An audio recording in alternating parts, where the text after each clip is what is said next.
Bismillahirrahmanirrahim. Dulu kita mengira ayat 12 surat At-Talaq ini terbalik. Maksudnya ada beberapa bumi di langit sana. Jadi sebenarnya sebagian dari langit seperti bumi. Tapi ayat ini mengatakan hanya sebagian dari bumi saja yang seperti langit itu. Nah, ternyata yang benar itu memang sebagian dari bumi. Karena yang dimaksud langit 7 langit ini adalah surga. Jadi hanya sebagian bumi saja yang bisa seperti surga, itu maksudnya. Di bumi ada es membeku. Di surga tidak ada es membeku. Itu makanya dikatakan, dan sebagian dari bumi seperti mereka, hanya sebagian kecil saja dari bumi. Nah, sebagian bumi yang seperti surga itu di dalam Quran disebut negeri yang baik, baldatun thayyibatun. Itu adalah negeri Saba. Airnya berlimpahan, persediaan oksigennya tidak terbatas, alamnya senantiasa diremajakan kembali oleh proses-proses organis. Dan hanya satu-satunya negeri Saba yang dikatakan baldatun thayyibatun. Dan itu adalah Indonesia. Nama Saba. Pertama laporan burung hudhud. Yang kedua hutan Saba.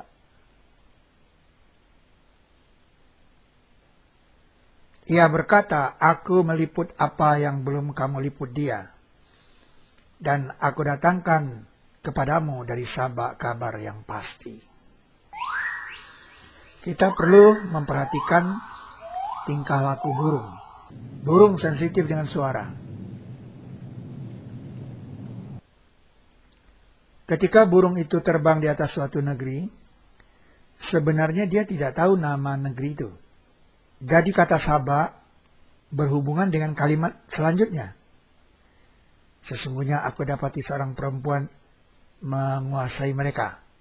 Jadi kata Saba itu berhubungan dengan kata mereka ini. Dan aku dapati dia dan kaumnya bersujud untuk matahari dari selain Allah. Jadi burung hudhud melihat ada sekelompok orang sedang melakukan upacara bersujud kepada matahari. Fenomena itulah yang dikatakan Saba. Jadi Saba bukan nama negeri, melainkan orang banyak, tempat berkumpul, tempat bertemu. Dan tempat pertemuan itu telah kita temukan, yaitu di Istana Ratu Boko.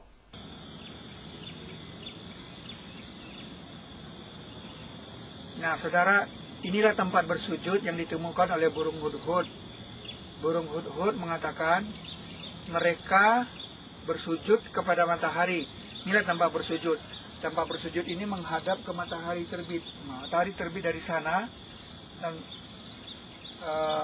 tempat ini bukan tempat latihan karate. Tangganya di sana dan dia menghadap ke sana. Jadi matahari terbit dari sana. Burung hudhud melaporkan, aku dapati dia dan kaumnya bersujud kepada matahari selain dari kepada Allah. Yang kedua adalah hutan Saba. Dan sungguh adalah untuk Saba pada tempat mereka ada ayat. 2 hutan sebelah kanan dan kiri.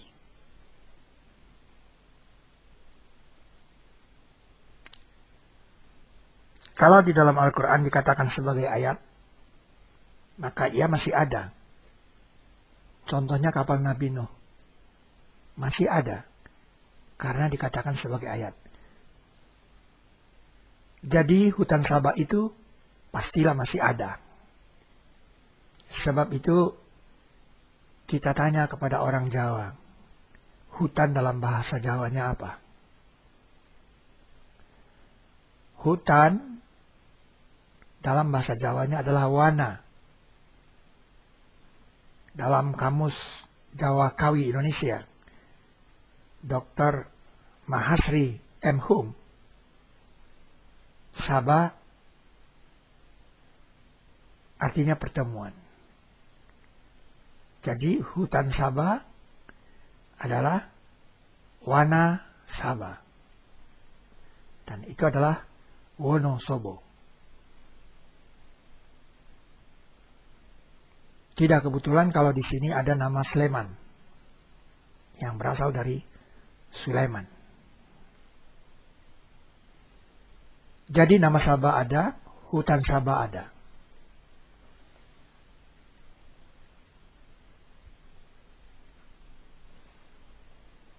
Mengapa ada?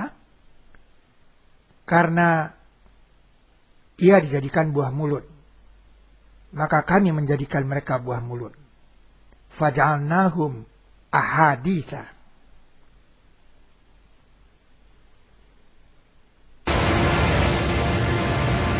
Maka kami kirim atas mereka banjir besar. Arsalna alaihim sailal arim.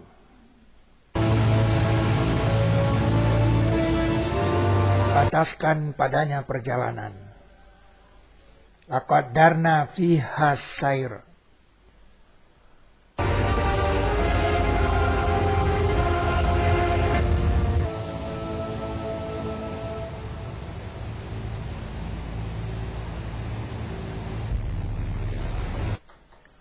Sehingga terbatas perjalanan darat mereka.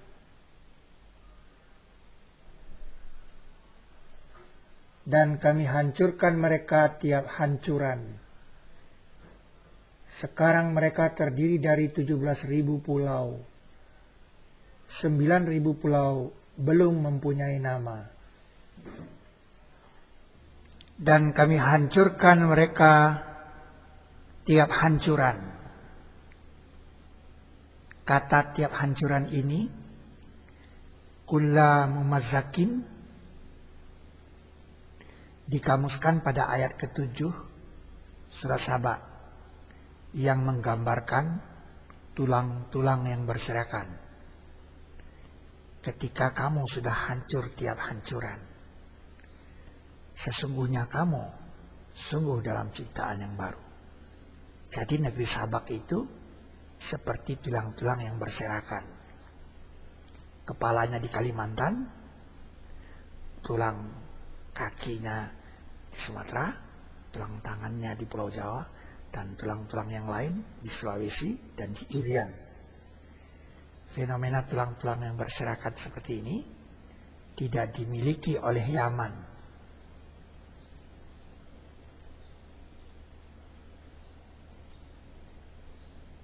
17.000 pulau yang berserakan bagai tulang-tulang. Dan kami hancurkan mereka tiap hancuran. Ingatlah, Al-Quran itu bukti untuk tiap sesuatu. Tibyanan likulli syai'in. Dan penjelasan tiap sesuatu. Tafsila kulli syai'in. Maka kami kirim atas mereka banjir besar.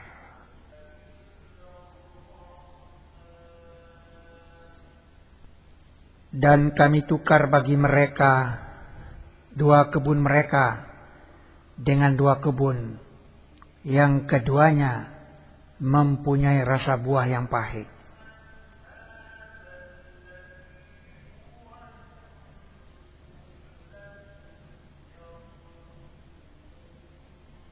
Jannataini zawata ukulin khamtin. Dua kebun yang keduanya mempunyai rasa buah yang pahit.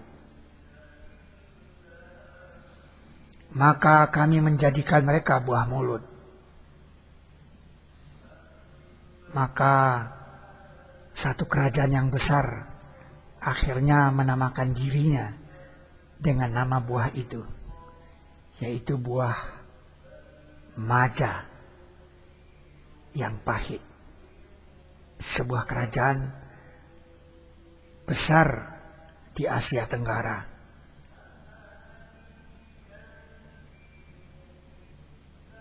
Dan kerajaan Majapahit itu, koinnya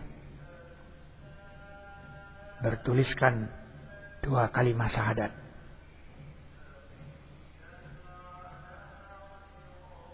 Di tengah-tengah koin ini ada lambang kerajaan Majapahit.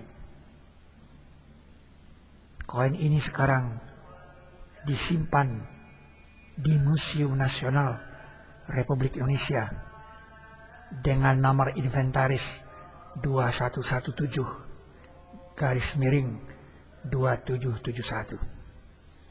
Tebalnya 2,61 mili, diameternya 41,56 mili, beratnya 19,5 gram.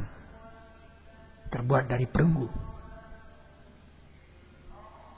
Dan kami tukar bagi mereka 2 kebun mereka dengan 2 kebun yang keduanya mempunyai rasa buah yang pahit. Buah maja